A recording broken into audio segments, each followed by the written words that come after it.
Hola, welcome to Diaspórica Podcast, a podcast that has aims to give a voice to the Puerto Rican community, the Diaspora in Puerto Rico and around the world. It also has the purpose of unite and connect the Diaspora in Puerto Rico, the Diaspora in the U.S. with Puerto Rico. You can follow us on Twitter, Facebook. You can check us on Diaspora.com.fm and in all podcast platforms. So the people who have listened to us in the past know that most of the topics that I bring to discussion has to do with colonialism as it pertains to Puerto Rico. And we have discussed that topic from the perspective of like the economy, arts, the psychological aspect of colonialism, when we internalize that colonialism, what do we do with that? And also about the issue of status. We talk about that as well. So today I wanted to bring to our podcast to Juan Dalmau. Juan Dalmau is a politician and he has taken colonialism as part of his fight. And so for that reason, I want to welcome you, Juan Dalmau. Hi, how are you? It's a pleasure for me being here with you and to have an important dialogue about the right of the people of Puerto Rico to self-determination and its independence and to end colonialism once and for all. So thank you. So I usually do my podcast in English and Spanish. Most of them are in Spanish. That's my first language.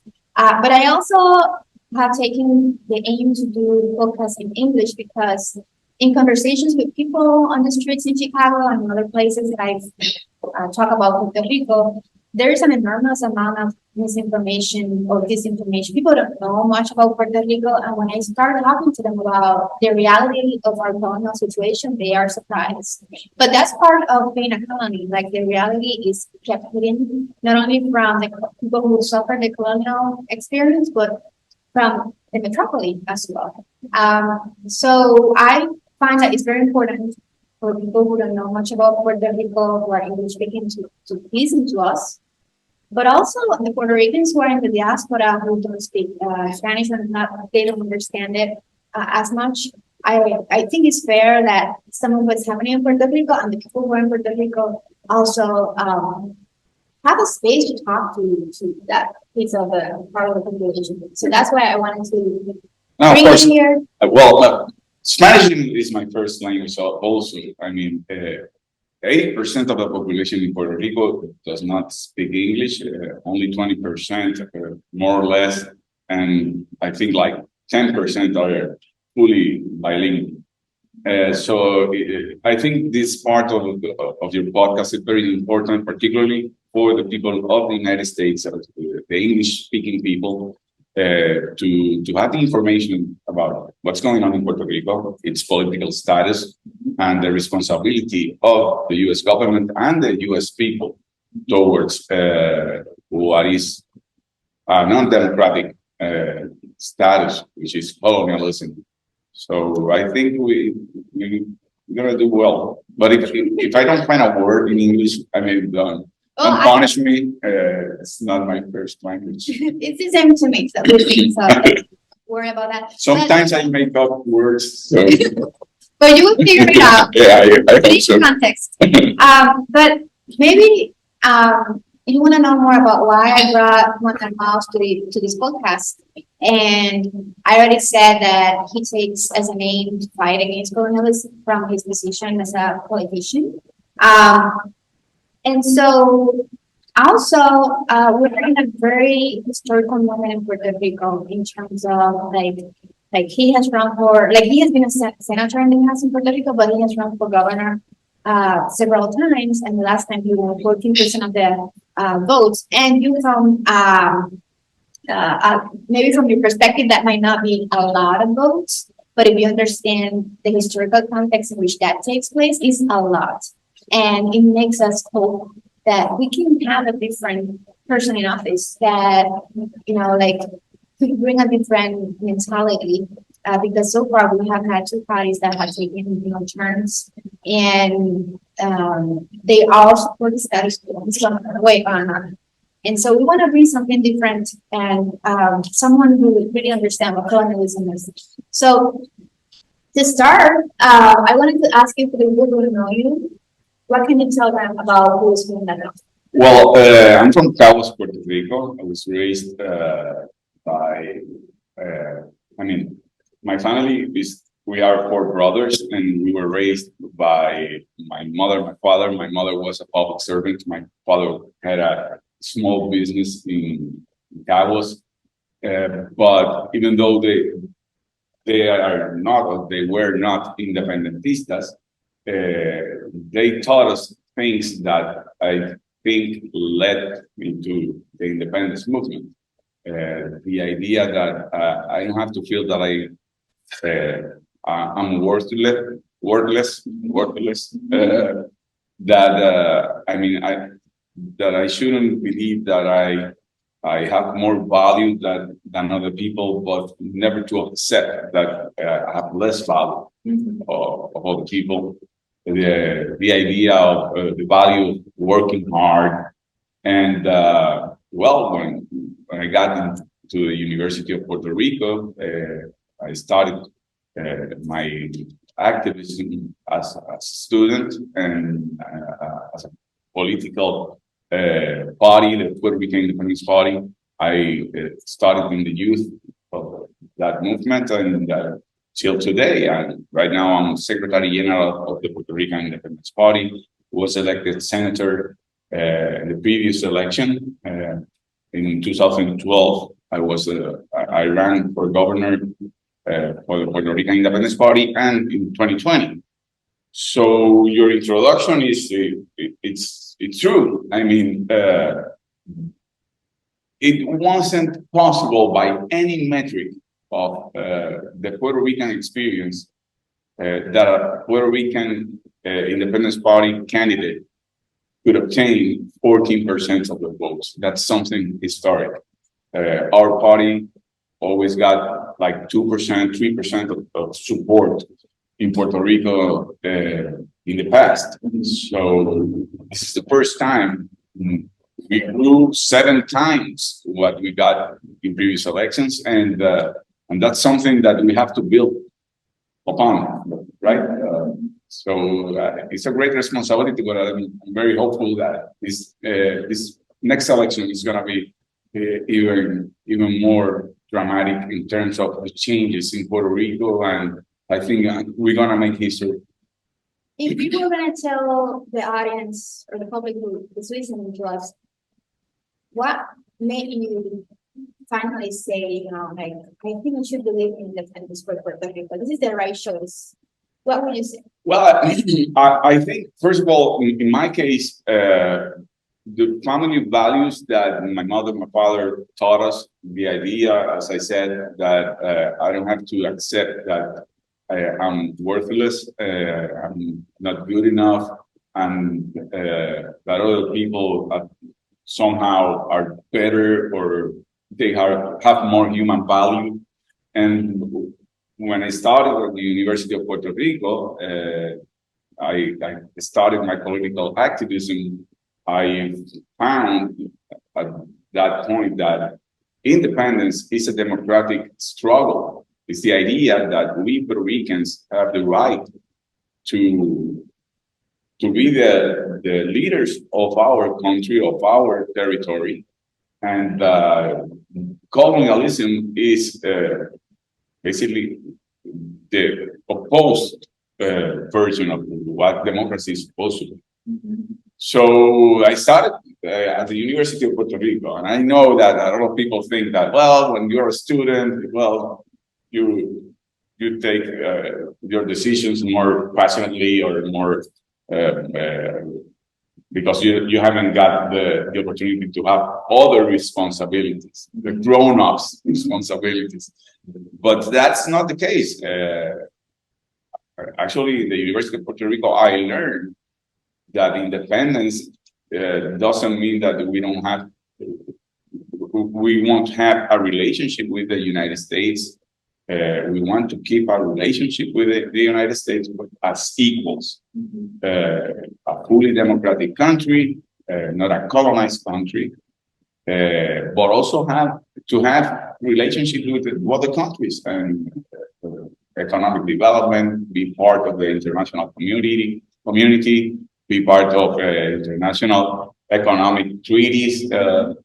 We don't get to do that now, and it's because of colonialism. The fundamental laws that apply to Puerto Rico are enacted by the U.S. Congress and signed by the U.S. President, and we don't have anything to say about it. We don't have representation in Congress. We don't vote for the President of the United States. So the policy in Puerto Rico is basically drafted in the United States without our participation. That's undemocratic. Our government is not ruled by the people. It's ruled by the Congress of another country. And that's what I learned in the University of Puerto Rico. So there is no such thing as, well, in December 20th, 1991, at 3 o'clock, I became an independentista, but it is a process. And particularly in my case, my family was not in favor of independence for Puerto Rico. They supported another political party. But I think that what they taught us in other aspects of life helped me to politically see independence as a democratic project. And you mentioned the fact that we don't have representation in Congress and that we can vote for the president. The people who believe in the statehood of Puerto Rico use the same argument to argue in favor of statehood. And some people here in the US follow that argument. What would you say about that? Well, that I think that Puerto Rico is a country. I mean, we are a people, and becoming part of the United States as a state is not compatible with the federal project of the U.S. government. We are not. I know that the word is Americans, but I mean, for me, Americans are all the people that live in the Americas, which is from Argentina to Canada. But we are not Americans. We are Puerto Ricans first, and we have a right to our independence to vote for our president and to have our own Congress with the sovereign powers to govern the country. So the argument that some statehooders use that, well, we don't want to be a colony, but we want to become a state of the United States is basically becoming a colony in terms of we will be a minority within the whole federal system. And I don't think that's good for the United States. It's not good for Puerto Rico. And even if we would become a state of the United States, that doesn't mean that we don't have the right to self-determination in the future, and another generation of Puerto Ricans can demand independence, being a state. And in the United States, a civil war was fought because once you become a state, you're supposed to be a state forever. And so the case of Puerto Rico it's not a civil rights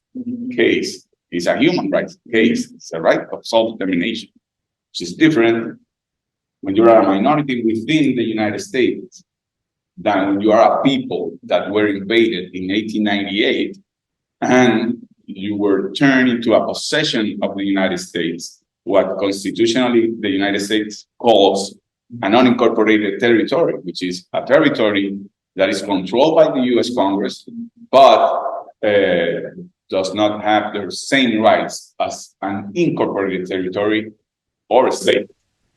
I think there's something to say about, like, when somebody cares about you and, you tell them what their situation is, when they listen, they care, they do something about it.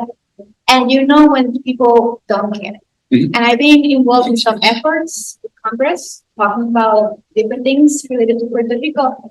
And I don't feel within me that they really care about our issues. Even like some of the bills related to status, they literally told us they were not interested. So and when I was sitting in front of them and I was hearing this, it was like, I wish the people that I know, my family, my neighbors, were here sitting with me. So they listen how little they can. So the idea of having,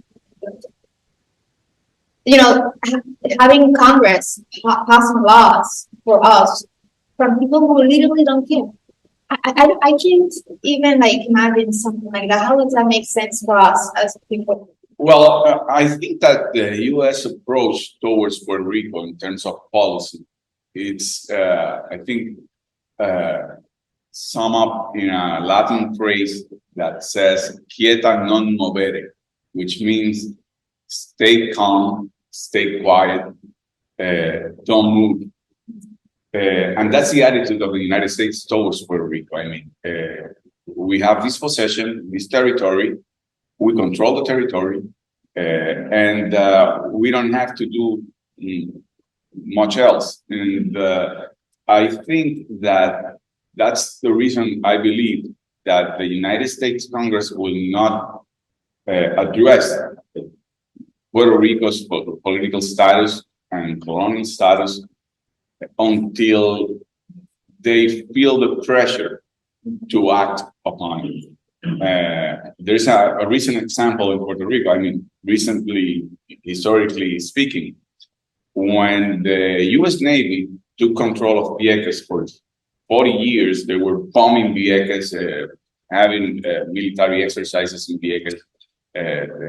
Vieques is a small island at the east of Puerto Rico archipelago, and basically it wasn't until an errant bomb killed a Puerto Rican, a civilian, that what was previously just a demand of the independentistas, which is that the Navy should leave Vieques, then it became something much more bigger, and statehooders, people who believe in Commonwealth, the colonial status, and independentistas demanded that the Navy abandon Vieques, and Congress felt the pressure because the Diaspora was part of it, because in Puerto Rico, all political parties and the church and unions and students and the whole country was demanding for the end of military exercises in Vieques, and international pressure also. And that pressure made the U.S. government just to take steps to address the issue, and the Navy left Vieques and closed the Roosevelt Roads military base. So if as a people, we don't put pressure on Congress, and I think we can do that by a constitutional or a status assembly, in which people elect delegates representing different political options, non-colonial, non-territorial options, and that assembly can put pressure on Congress to respond to its responsibility to decolonize Puerto Rico. The last word is going to be for the Puerto Rican people to decide, but the U.S. government has responsibility to open the road for that process, that decolonization process. But we have to put pressure. We have to move our international allies, Diaspora in the United States, of course, because if not, you're right. I think that the political leaders in Congress and in government in general, they don't care much about Puerto Rico. They care only when there is a crisis. For example, well, Maria, well, and even then, it was an anemic response. And for example, with the financial crisis in Puerto Rico, well, they enacted Promesa, which established a financial management oversight board, and well, basically it's a new form of colonial government. I mean, the financial oversight and management board had more power than the three branches of the Puerto Rico's constitutional republic. So that's when they act is because they see a crisis and they don't want the colony to to fail even more than they have failed today. So, I've worked with some people in the Democratic Party at times, and I brought up the case with Puerto Rico. And the immediate response that I get, they don't know much about it, but they immediately respond, "Oh, I believe that Puerto Rico should be a state." And I obviously respond to that with what I think. And they are surprised that you don't want to become a state, or Puerto Rico to become a state. Like, for them, it seems like you are not taking advantage of the opportunity of, like, at some point you could be part of it, a great nation. Well, let me tell you something.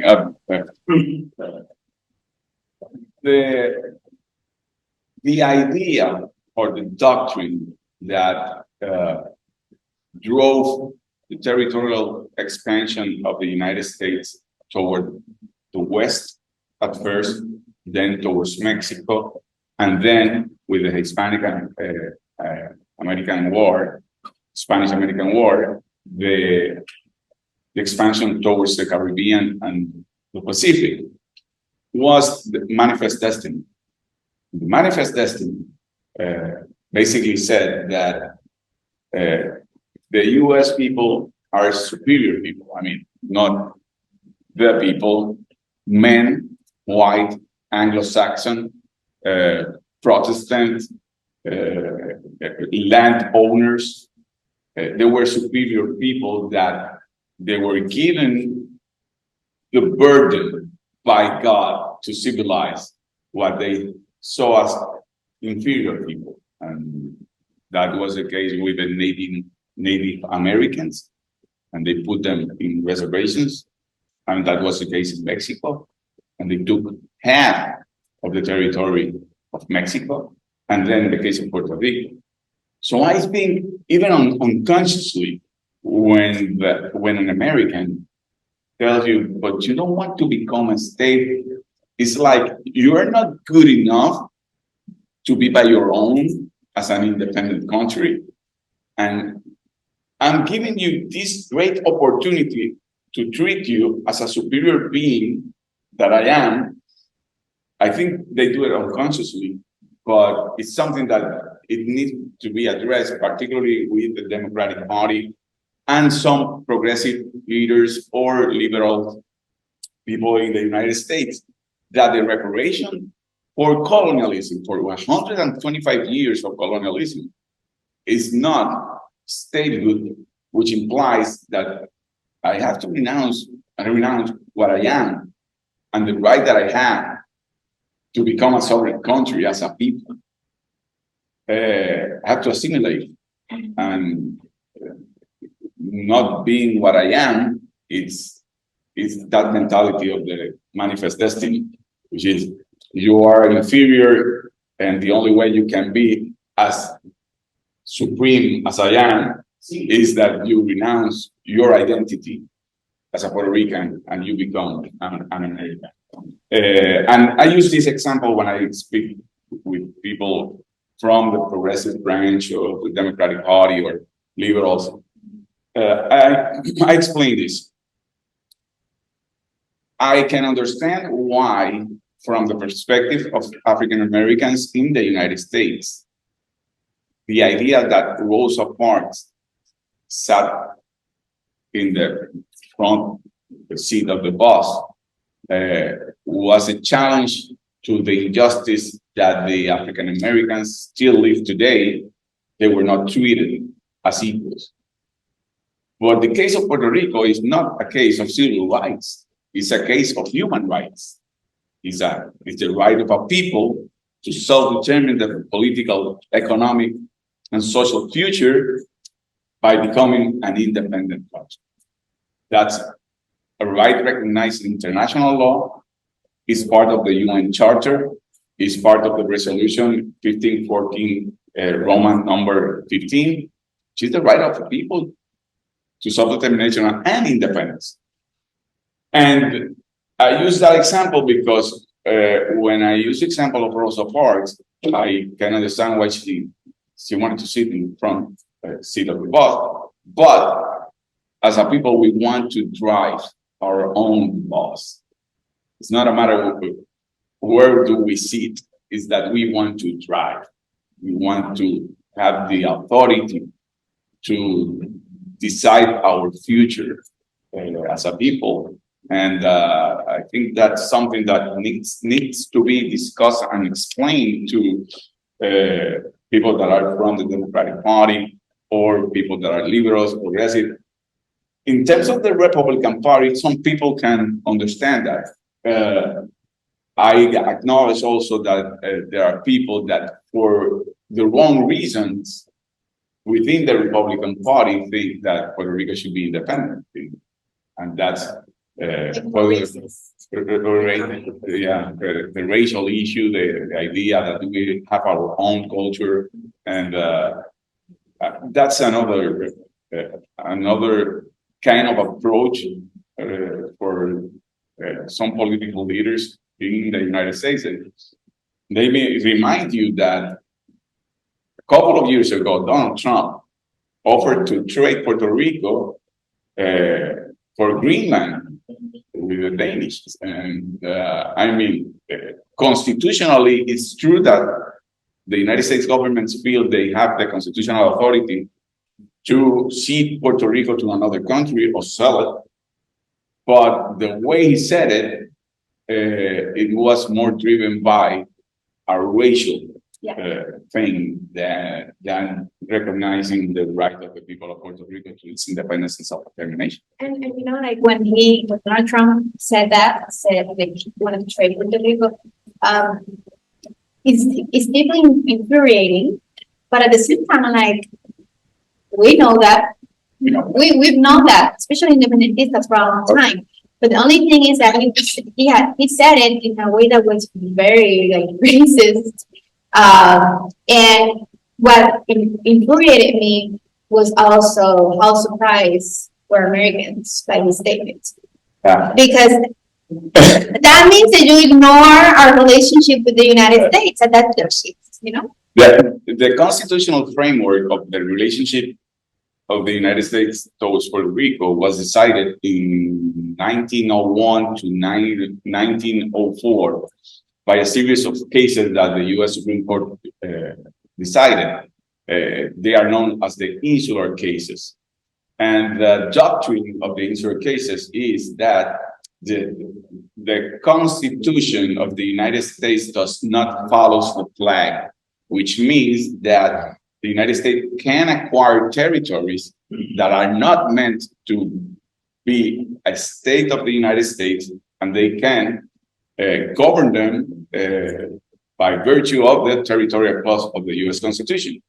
So this is something that, from the beginning, was pretty clear that the U.S. Congress has plenary powers over an unincorporated territory, being that Puerto Rico. In the same case, on one of those cases, in Downs versus Pitbull, the United States decided Puerto Rico belongs to, is not part of the United States. And that has been our history with the United States. In 1917, Jones Act, they established a civil government and they imposed the U.S. citizenship on Puerto Rico with a mass naturalization process. Then, by virtue of Act 600, the U.S. Congress authorized Puerto Ricans to draft a constitution, but they had to approve it. And then, recently, with Promesa, they established a financial oversight management board that had more political power than the branches of the Constitution of Puerto Rico, I mean, the judicial, legislative, and executive. So there is no doubt that, yes, the United States has the power to seize Puerto Rico, to sell Puerto Rico, to trade Puerto Rico. what surprises me, shouldn't surprise me, but is the ignorance on the part of the general American population that that's the case. I mean, the country that says is the champion of democracy around the world have a colony in the backyard for more than 125 years, which is Puerto Rico. Remind you when the Spanish-American War ended, that splendid little war, as they call it, the Treaty of Paris was signed by Spain and the United States. In that treaty, Spain renounced all authority over Cuba, which opened the door for Cuba to becoming an independent country. In the case of Puerto Rico, Spain ceded Puerto Rico to the United States, becoming Puerto Rico territory of the United States. The United States didn't know what to do because in the past, they acquired territories, but there were territories that were meant to become states. That was not the case with Puerto Rico and the Philippines. So Puerto Rico has been a property of the United States, and they have treated Puerto Rico as such. And I think right now, we have to move forward towards the decolonization of Puerto Rico to acquire what we believe is a real democratic political status, which is independence. And so for that reason, some people, progressives, will say, well, for that reason, for the racial reasons that Puerto Rico has not become a state, has been kept as a territory, are the reasons why we should incorporate it as a state. Yeah, I think so. I think that even with good faith, I mean, I don't think they see it like that because they are not from Puerto Rico or they are not Puerto Ricans. But I think that leaders from the progressive perspective in the United States, they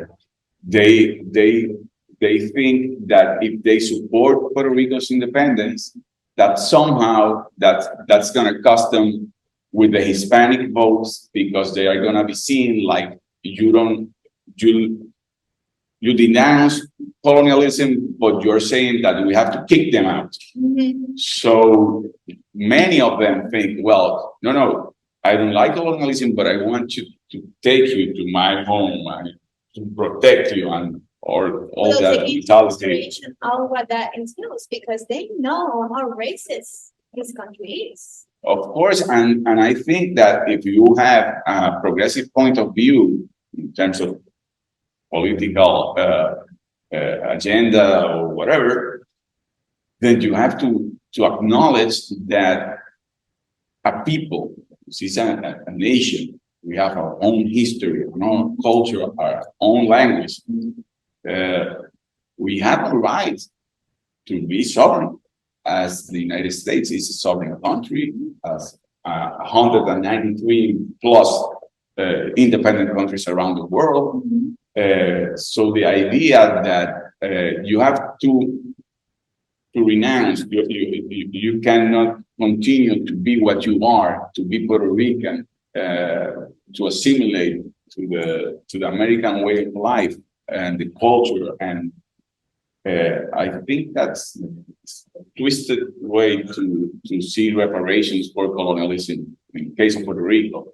But you're right, some people, I think they feel that if they advocate for independence for Puerto Rico, that somehow they are gonna be tagged as you believe in independence because you're racist, and that's not the case. I think that thinking that Puerto Rico should be a state as a reparation for colonialism is racism in reverse, because you don't think I'm good enough as a people to have my sovereign powers and to define my future as an independent country.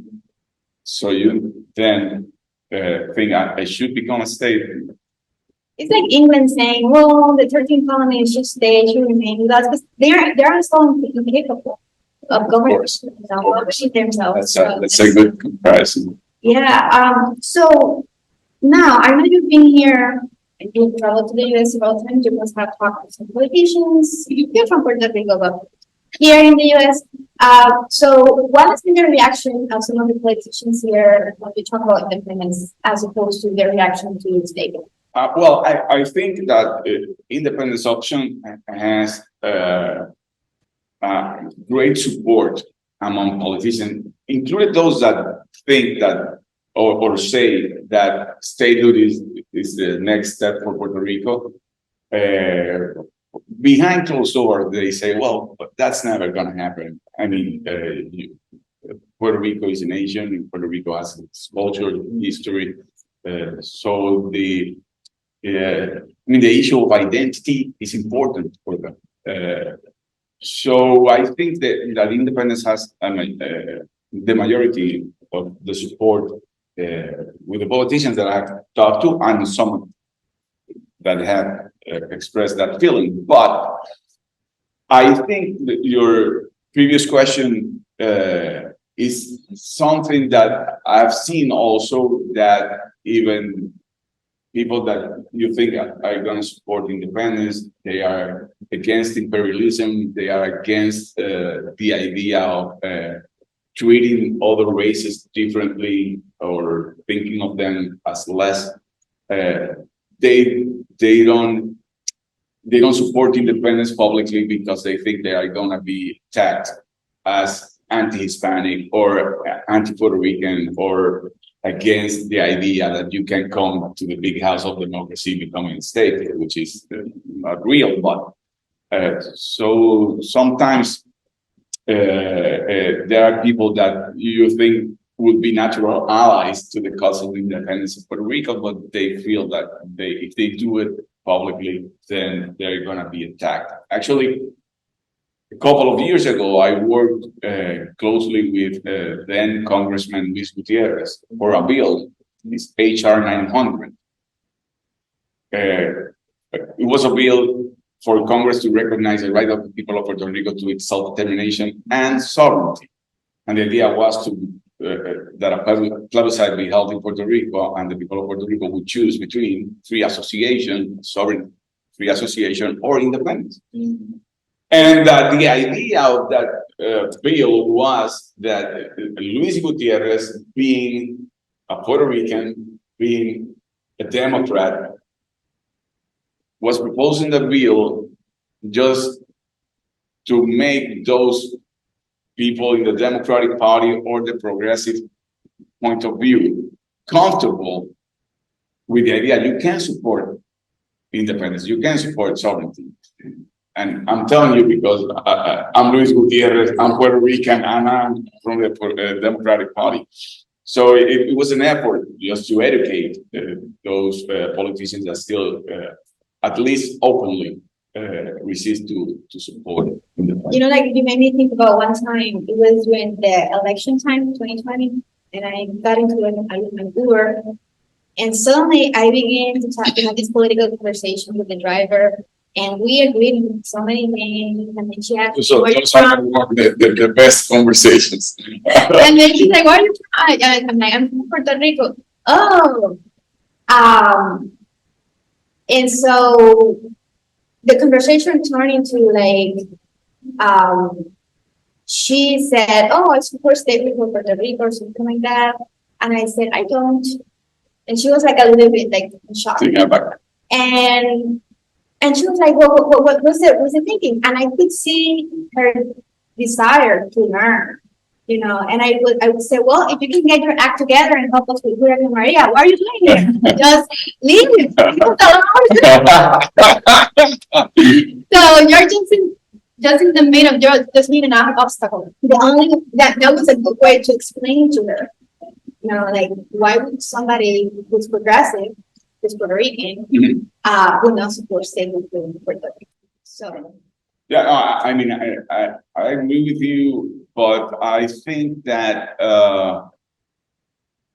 if someone in the United States wants to express its solidarity with the people of Puerto Rico, with the undemocratic system that we have lived in since the invasion of the United States to Puerto Rico.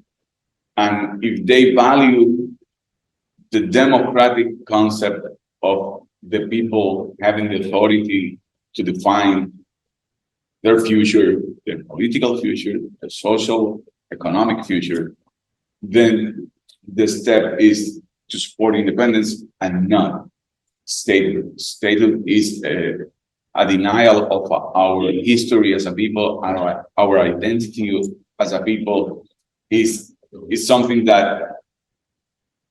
comes with the mentality of the manifest destiny that you are an inferior people, and the only way we can honor a democratic process as a people is that you stop being who you are and become an American, and then that's just not gonna happen. I mean, we Puerto Ricans are very proud people. We are very proud of our history, our symbols, our culture, and that's not gonna happen. So it's incompatible. Something that I'm very concerned about is how there's been a growing faction in Puerto Rico that's very, I mean, there are a lot of conservatism, like conservative people in Puerto Rico, but there has been some growing on that part, and so it's been happening here in the US too. Do you see that there are some parallel processes happening between the two? Well, yes and no. Yes, because in Puerto Rico, there has been particularly a political party that was created for the last election. And that political party uses the idea of conservatism, the idea that, they support that the government should be more driven by religious faith, and I think that's a cover in the case of that political party for other policies that they advocate for that are, for example, against labor laws that protect the workers in Puerto Rico. They don't support the idea of the climate crisis that the world is living in, and in the case of Puerto Rico, in an island, actually is really dramatically change of our coast part of the island. They don't support the efforts to protect our environment. They don't support the rights that should and have to be recognized to the LGBTQ plus community. They don't support the right of women to decide on their bodies. I mean, they want to end a pregnancy. And that's something similar with some conservatives here in the United States. What is different is, even though that in Puerto Rico racism exists, that political party doesn't use it as a flag of one of part of their agenda. I know that the United States, the alt-right and all the views on racial issues are more visible and more discussed and more openly manifest by those conservatives, including political leaders. So that's different. Yeah. But the idea that you have to diminish the rights or somehow to not recognize the rights of people, well, that's something that in Puerto Rico is taking more and more support. I think that's something that's happening there that I find very similar to what's happening here. Is like the trying to avoid that certain groups of people vote. Like, for example, here they're trying to they kind of close voting polls that are close to the African American population, to that, because they know they can be more Democrat. But I think in Puerto Rico, the effort has been more towards the younger generation. You're right. You're right. It's different. It's the same purpose. How you get a suppress vote and these are the statehooders who are doing all this. Exactly. People need to know that. Yeah, the statehooders, they have control of the state electoral commission in Puerto Rico, and they have a good associate, if you may call it that, on the Popular Democratic Party. We live in common. I mean, they have this alliance to retain control of the government. As you said in the beginning, they have taken turns in governing Puerto Rico, and they left us with the bankruptcy, with colonialism, with poverty, dependency, and they have been trying to make it harder to the younger generations to get registered to vote, or to, for example, when I was in the State Electoral Commission as representative for the Puerto Rican Independence Party, we visited high schools, we visited universities, colleges, so the younger generation could register to vote. They stopped that right after the last election, because the younger generation was very important. First, in the summer of 2019, when the governor of Puerto Rico was forced to abandon his position as a governor, and then with the result in the 2020, a result in which I got 14% of the votes, and the candidate for El Movimiento Victoria Ciudadana got 40% of the votes. A lot of those votes, not all of them, but a lot of them were from younger generations. So they want to make it hard for that generation to register, to participate, to vote. And that's something that we are dealing with, but it is by design. In the United States, it's different because they are doing it for racial purposes, and it's the same purpose. At the end, they want the same thing. I mean, they want to get a result by suppressing the people who want change in the government. Yeah. So I get this question from some people here in the US, like, and they said it's a well or good intention question. So. But it's an important question that we need to talk about. So, how would an independent Puerto Rico survive? Yeah, that's a question, because part of the narrative is that if Puerto Rico is to become an independent country, we're going to starve to death. I mean, they're going to roll up all the roads, and we have to cut cane. I mean, that's the narrative that in Puerto Rico has prevailed with the idea of our independence, that we will not be able to be a prosperous country. Actually, Puerto Rico have not only a great labor force, an educated labor force, that we are geographically in a position that we can be a bridge between the United States and Latin America, an economic bridge. And right now, Puerto Rico is, by design of the colonial regime, 60% of the population is under the standards of poverty. Thus, 60% of the population depend on some kind of social assistance by federal funds or local funds. Last year, those funds for social assistance totaled around $5 billion. But the U.S. corporations in Puerto Rico got profits that were taken out of Puerto Rico to the United States of $64 billion.